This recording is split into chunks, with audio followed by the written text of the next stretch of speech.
Welcome everyone. Today, our panel is going to be focused on AI-powered automation in decentralized networks.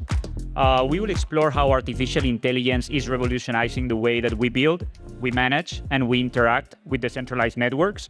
I would like to start by giving a warm welcome to our panelists.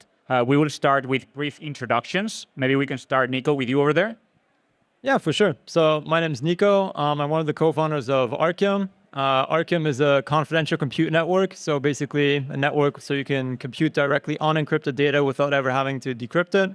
And yeah, one of the key use cases for that, I think, is AI specifically because, you might not want to post every single piece of data you have for training or inference on-chain, and Archium can help with that. So, hey guys, my name is Ben Jones. I'm head of growth at Metis, and we are incubating a decentralized AI project that's DAO-based, individual-centric DAO-based, and we're looking to launch or submit an EIP for full NFTs, where we'll put the management of the data and inference data onto an NFT and use transforming NFTs into utility instead of security.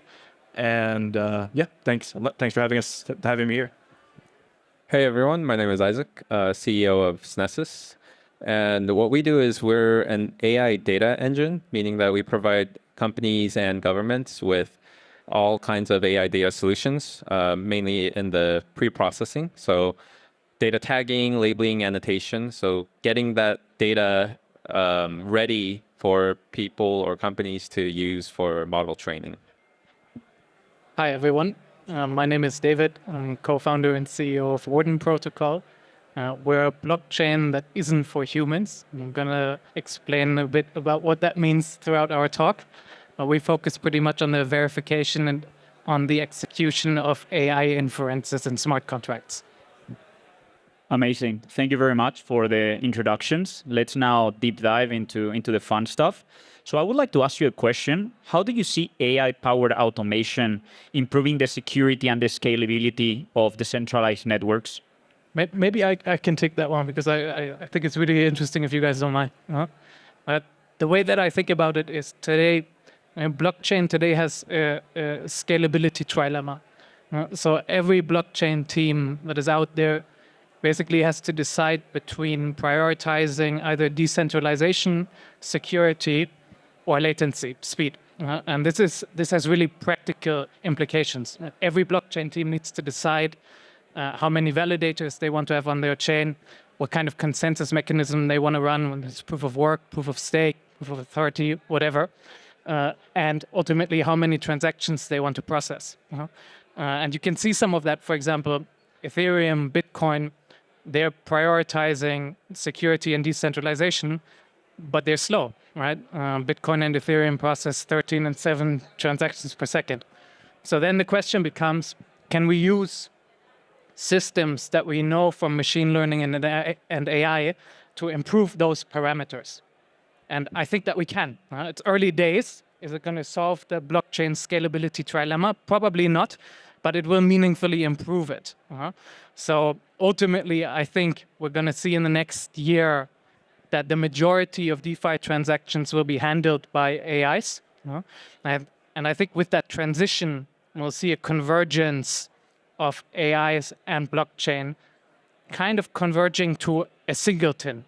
We will see AIs being deeply embedded into the core operations of the L1. We're going to see intelligent algorithms, for example, dynamically resolving block sizes and block times. We're going to see load forecasting, congestion forecasting in real time. And I think that can really help streamline consensus, for example, and that will improve the scalability trilemma that we have. So that's how we at Warden think about this problem. I think it's a great point. I like that you bring up the element of the trilemma, right? Because it's something that we always have in mind. I would love to hear from Isaac, because you guys deal with the data component of all of this, right? What is your view on this?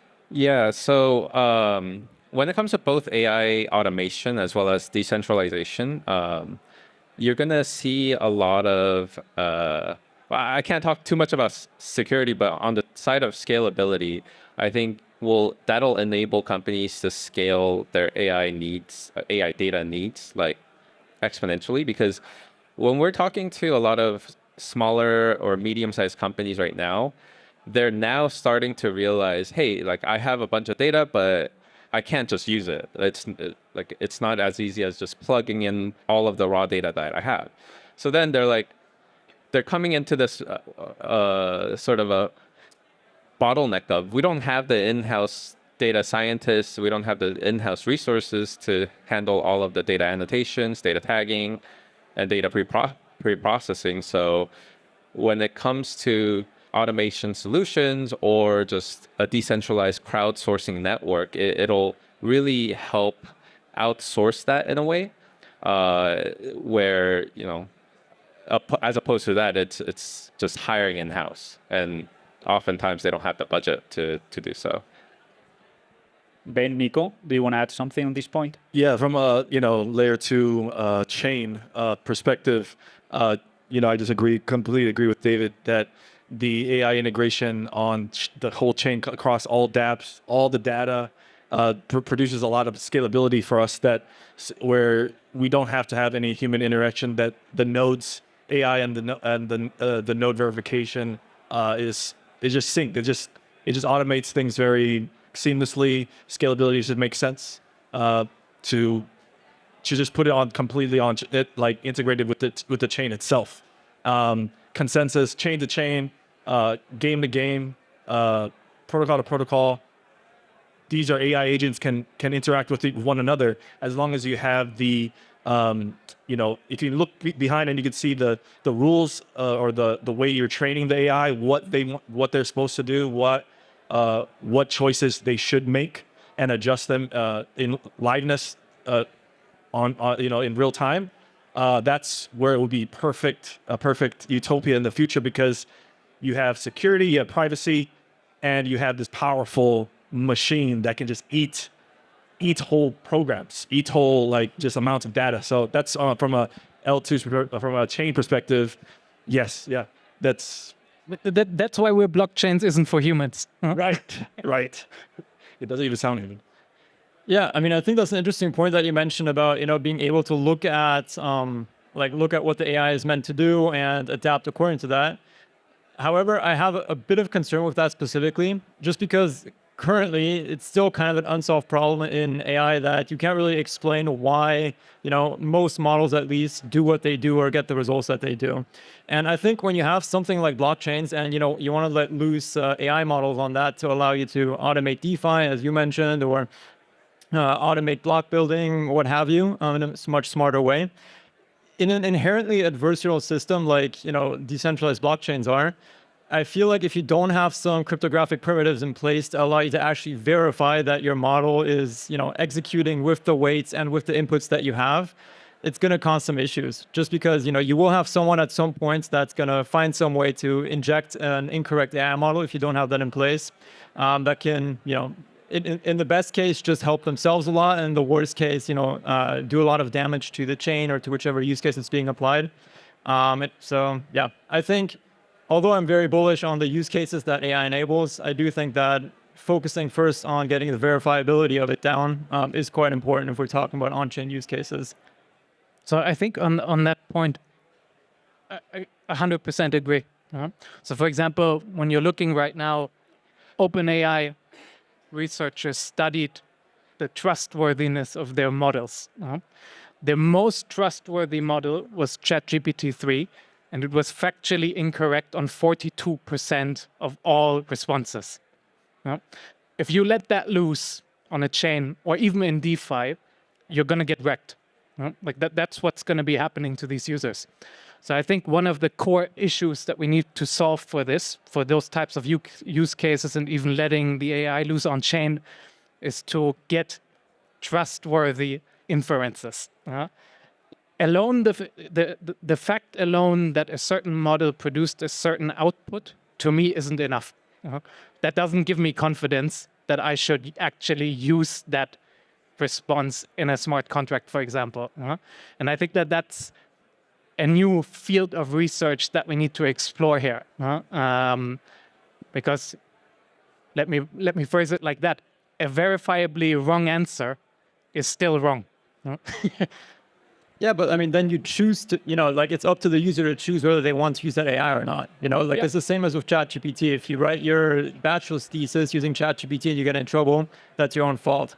I meant more so like verifiably wrong is still important because otherwise you get the case that you get wrong and maybe even perhaps purposefully hurting you, but there's no way that you can check that it's the model that did that or, some third party. Yep, 100% agree.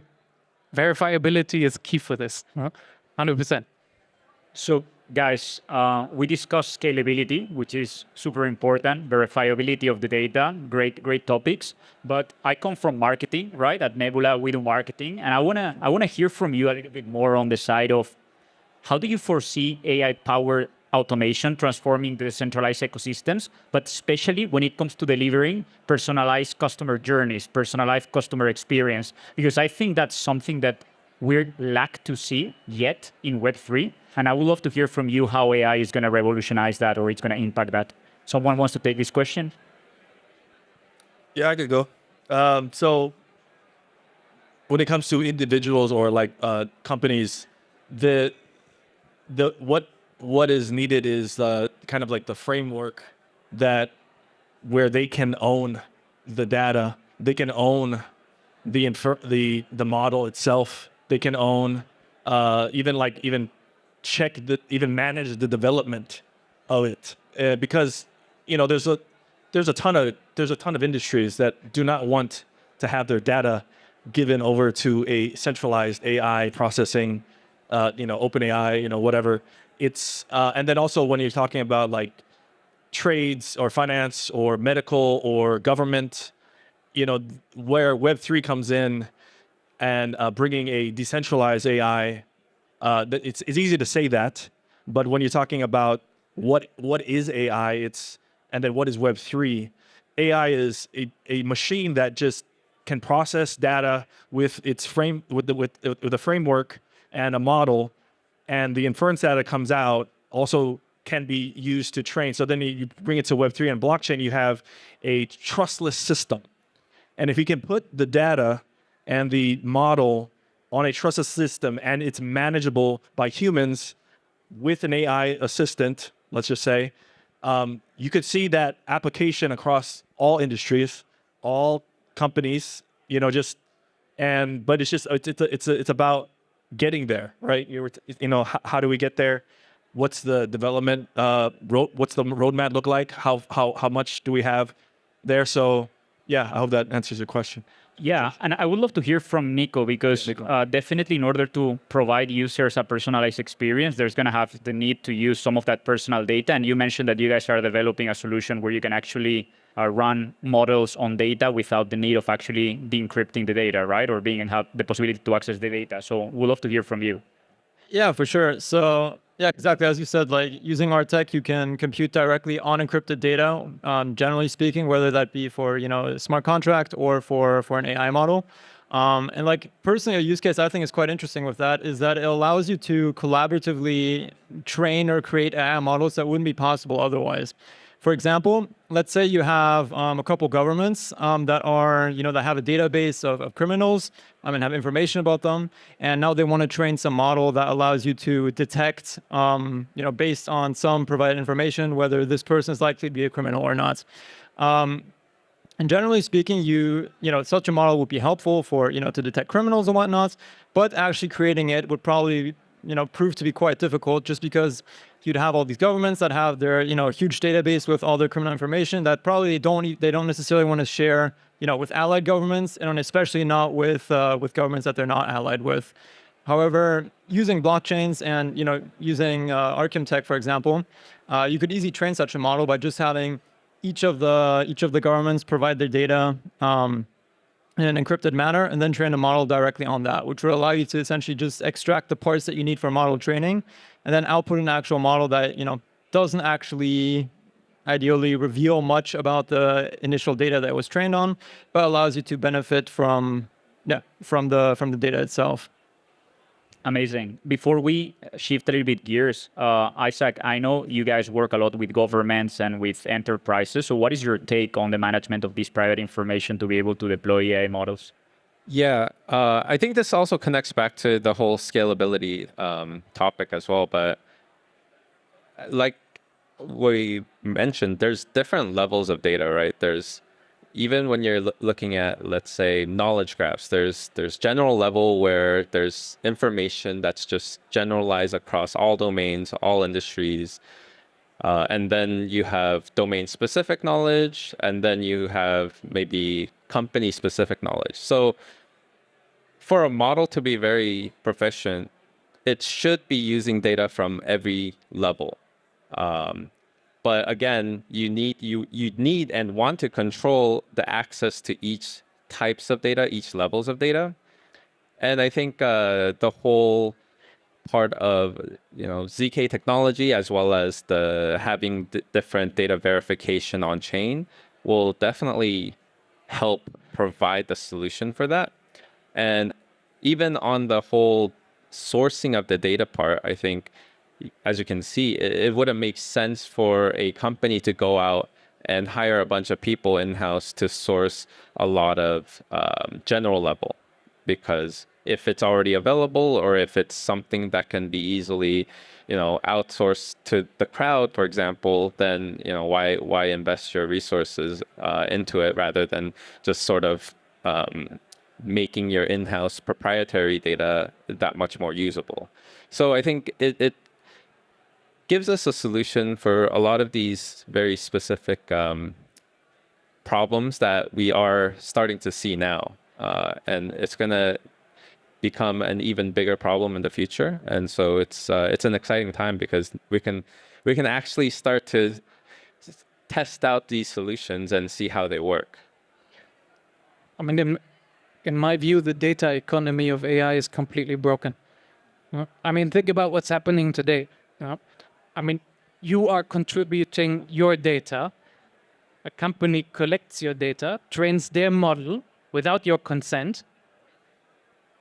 And then when you want to use the model, they're asking you to pay for it. How is that equitable?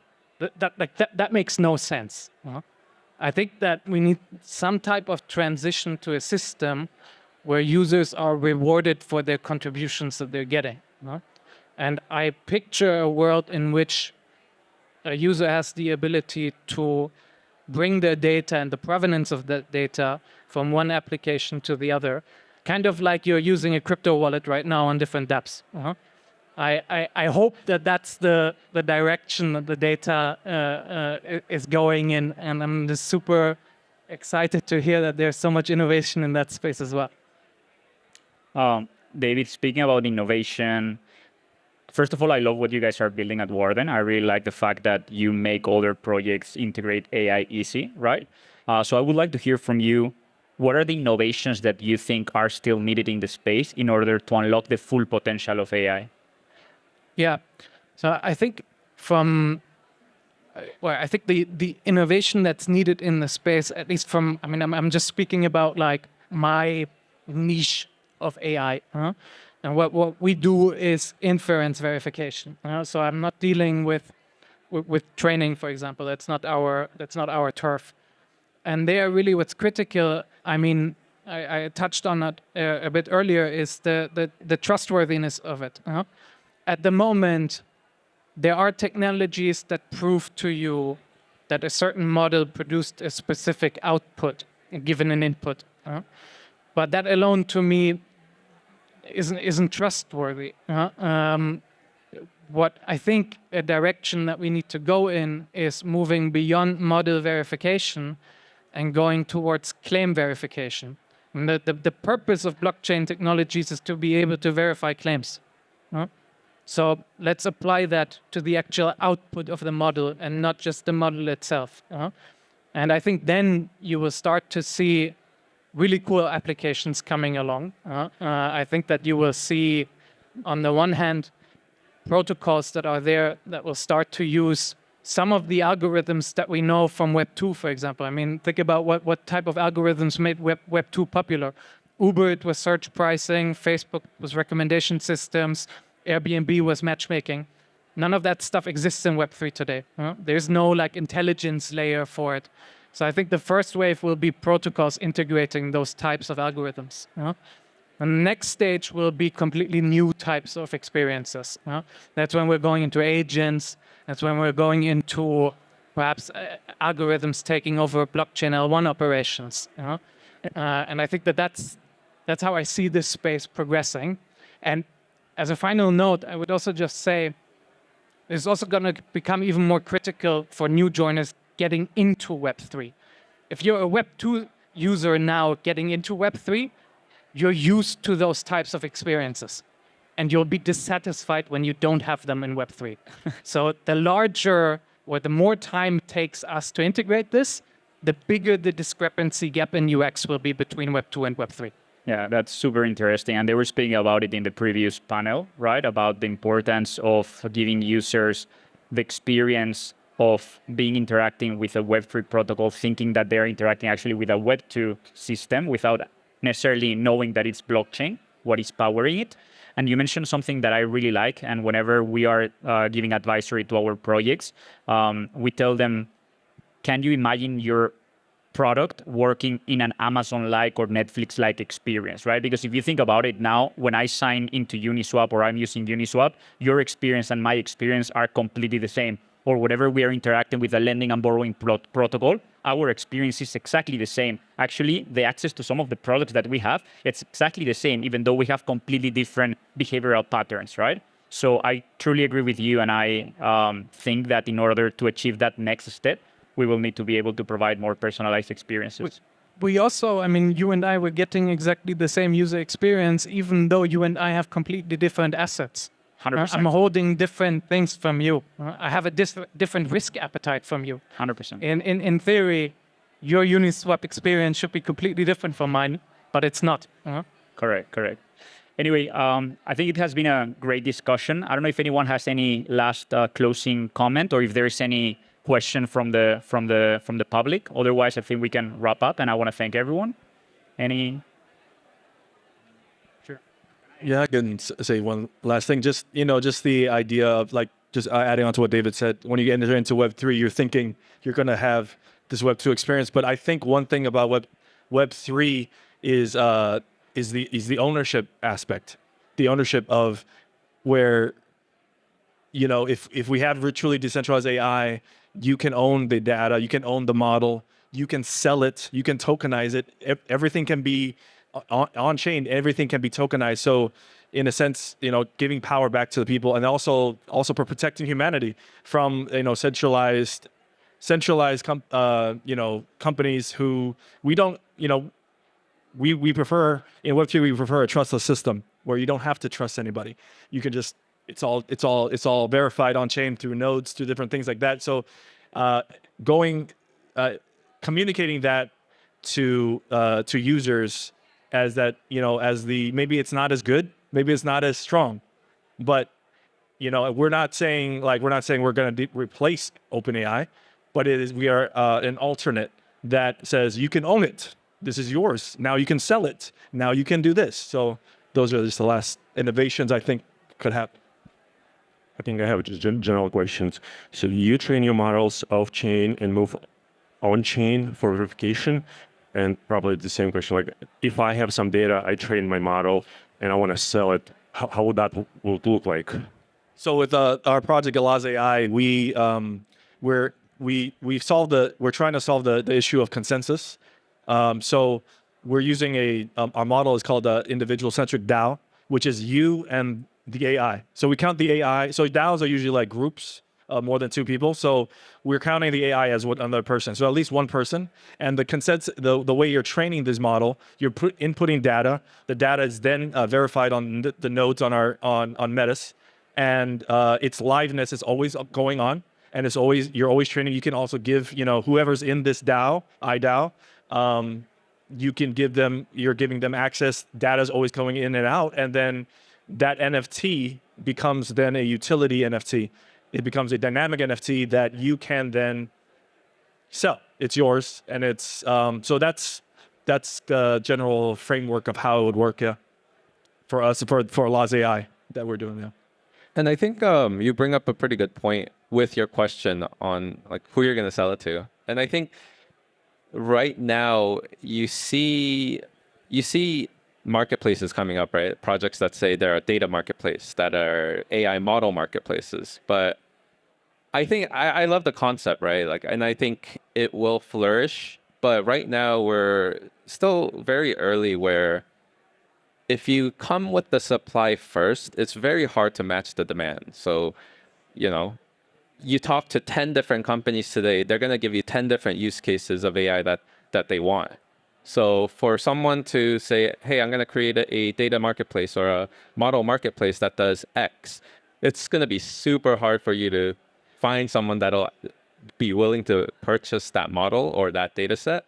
So, but again, like, I'm not against it. I think there will come a time when that will be the solution, and that will be like a very scalable solution, because then now you have off-the-shelf things that you can buy and use. But at least right now, that's what we see. It's gonna be, yeah. And you see something like Ocean Protocol is like a whole OG project. They started off as like data marketplace, but now they're doing like model training competitions and whatnot. Their shift has, or their focus has shifted because no one really trades the data sets. Nico, do you have any closing thought? Yeah, I mean, I think that question is actually quite interesting, since you mentioned, training of AI models in a decentralized manner rather than just inference, which I think is actually a lot harder, because if you say if you say verifiable inference, that can be to some extent done today already. But verifiable training is a lot harder for two reasons. Like, the first reason is obviously like it's a lot more to, that you have to prove in some manner, just because training is a lot harder than inference, computationally wise.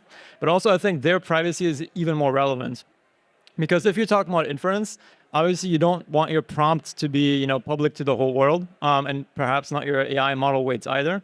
But since that's not as much data, you can hide that for a bit cheaper. But if you're talking about training, in that case, like, hiding your data is a lot more important, because if you're a large company that has a whole bunch of, like, a huge data set, and you want to train that in a trustless manner, on chain ideally, you can't just post your entire data set on chain, because A, it's very expensive, but also B, you don't want to leak that so your competitor can just like look that up and, train their own model with it.